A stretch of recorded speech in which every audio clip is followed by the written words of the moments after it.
gráficos, además con fotografías y demás. El capítulo 3 habla de todo el proceso de auditoría. En los anteriores libros solamente estaba la parte de la ejecución de la auditoría, pero muchos colegas me pidieron que por favor entre todo el proceso de auditoría. Es por eso que en este capítulo 3 se incorporó todo el proceso de auditoría, desde la planificación, ejecución, conclusión y seguimiento, donde se determina cuáles son los objetivos y los resultados de cada fase del proceso de auditoría, evidenciados en documentación. Y de acuerdo a la NIA, también tenemos todo un proceso donde nos dan muchísimos requisitos y muchísimas metodologías secuenciales para poder llegar a las conclusiones finales de la auditoría.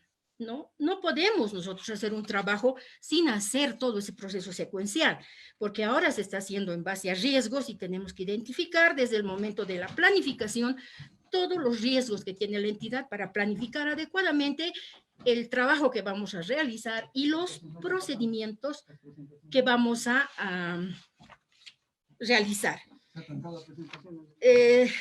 Quisiera que estamos recién en las láminas en el capítulo 2, pero ya estamos en el capítulo 3. Entonces, en ese capítulo ustedes van a encontrar toda la documentación mínima que tendríamos que tener para documentar la primera fase, ¿no? La planificación de la auditoría, y dentro de la planificación está la evaluación del control interno, los riesgos, la respuesta al riesgo, luego el diseño y la realización de pruebas de controles sobre la base de todo el trabajo que hemos realizado en el proceso de evaluación del control interno. Luego el diseño y aplicación de procedimientos posteriores, procedimientos de auditoría posteriores, de acuerdo al resultado que hemos tenido en ese anterior procedimiento, para llegar finalmente a un informe que esté documentado de acuerdo a lo que nos piden las normas. Y ahí vamos a tener un informe que tiene que tener toda la documentación de la evaluación que permita a cualquier persona que pueda evaluar la evidencia de auditoría obtenida. Y en todos los diferentes tipos de auditoría tenemos que hacer todo ese proceso. El libro contiene todas las actividades, ¿no? De control interno, por ejemplo, las categorías de los objetivos de control, porque hay muchas categorías de los objetivos de control, la comprobación del funcionamiento de los controles internos, porque si vemos que hay controles en una entidad, tenemos que comprobar que esos controles funcionen. Y si realmente funcionan, tenemos que convencernos de que están minimizando que suceda un riesgo, pero si no funcionan, entonces tenemos que identificar el riesgo para que sobre la base de ese riesgo podamos identificar nuestros procedimientos a la medida de la entidad. Entonces, también para auditorías internas tenemos las normas NIEPAI, las últimas normas que cada 3 años se van actualizando dependiendo, ¿no?, de los requerimientos de los usuarios de toda esta normativa. El capítulo 4 es la obtención y evaluación de evidencia de auditoría documentada en papeles de trabajo. La clave de realizar un buen trabajo es sustentar el trabajo con evidencia de auditoría. Tenemos varias normas, el grupo 500 de normas, todo ese grupo nos da mucha información para que nosotros podamos identificar todo lo que necesitamos para obtener la evidencia de auditoría. Si tenemos una buena evidencia, jamás vamos a tener ningún riesgo, porque como auditores tenemos riesgos, ¿no?, de que puedan observar el resultado de nuestro trabajo. En este capítulo de la evidencia se explica toda la estructura de normas NIA relacionadas con la evidencia de auditoría, porque hay varias normas que hay que cumplir. Y eso tiene que estar sustentado y demostrado que hemos cumplido en la documentación de auditoría. Con respecto a la evidencia de auditoría, también tenemos que identificar la valoración de riesgos, la respuesta al riesgo, las conclusiones de esa valoración y de esa respuesta. Eso tiene que estar documentado en papeles de trabajo. Y los procedimientos de auditoría para obtener evidencia, esos procedimientos hemos tenido desde antes, ¿no? Pero cada día que pasa tenemos más cantidad de procedimientos para hacer pruebas de detalle, para hacer procedimientos analíticos sustantivos, para hacer pruebas de controles o procedimientos sustantivos, pero si leemos detenidamente la norma internacional, en esas normas están claramente explicadas. Y como les decía, este libro es el resultado de la experiencia, ya que en todos los trabajos que hice, tanto en el sector público como en el privado, muchas veces he visto que habían vacíos donde yo me quedaba buscando cómo solucionar. Entonces, todo lo que para mí era un vacío, yo he pensado y he indicado, seguramente eso también puede ser valioso para las personas que quieran dar lectura a este libro. Entonces, todas esas dudas que tenía en los diferentes trabajos lo he incorporado acá en este libro, obteniendo toda la información de las normas internacionales, las normas nacionales, las normas de control interno y también las normas de auditoría interna y de auditoría gubernamental, que son la base para que podamos documentar todo nuestro trabajo. Como ustedes ven, todo el libro es prácticamente de documentación de auditoría.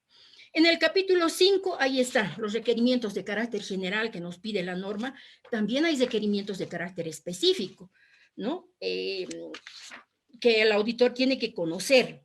Ahí están especificadas qué nos pide cada norma, qué nos pide el sector gubernamental, qué nos piden las normas de auditoría interna y los diferentes formatos. Ahora, estos formatos de papeles de trabajo lo vamos a hacer en informática. Antes lo hacíamos manual, pero ahora podemos hacer esos papeles de trabajo en informática y un instrumento para poder hacer ese trabajo es el Excel, pero el Excel es tan amplio, hay tantos, tan amplia la información y todo lo que podemos aprovechar de ese paquete Excel es muy valioso para poder trabajar en menos tiempo, ¿no? ¿Y cómo tienen que estar cada cédula? Porque como resultado de la supervisión, por ejemplo, yo también he sido supervisor y director de auditoría o gerente, he visto todas las deficiencias que tenían los auditores junior, senior, y todo eso está acá. Por ejemplo, algunas personas se olvidaban de poner los títulos, las referencias, o se olvidaban de correferenciar, pero cuando viene el control de calidad del sector gubernamental, pues nos van a observar. Y todas esas observaciones que nos hicieron a nosotros en el momento de trabajo están acá para que los auditores puedan oportunamente no cometer esos errores. Porque si hacen una evaluación, lógicamente les van a observar si no han cumplido con ese procedimiento secuencial y la forma como se cierran los papeles de trabajo, que muchas veces las personas por falta de tiempo no lo hacen. Pero es un requisito que se tiene que cumplir. La NIA 230 especifica claramente qué requisitos o qué requerimientos debería tener la documentación de auditoría. Es similar a lo que piden en el sector gubernamental, porque tienen que dejar evidencia a los auditores, suficiente y adecuada, ¿no? También tenemos que partir nosotros de un objetivo global. Y si ese objetivo global no está bien registrado en nuestra documentación de auditoría, cuando estemos ejecutando los procedimientos o estemos en alguna de las fases, podemos cometer el riesgo de hacer un mal trabajo. Por lo tanto, siempre vamos a partir de lo general a lo particular, partiendo de un objetivo global y en la medida que vayamos revisando las cuentas o si estamos haciendo una auditoría especial o estamos haciendo una auditoría tributaria o una auditoría ambiental, dependiendo del trabajo que estemos realizando, con ese objetivo global ya vamos a ir diseñando los objetivos específicos que nos van a permitir dejar constancia que hemos hecho un trabajo paso por paso. Y llegado el momento, tengamos toda la evidencia que demuestre que el trabajo ha sido elaborado adecuadamente.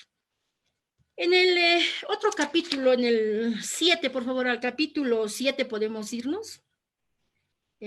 Capítulo 7.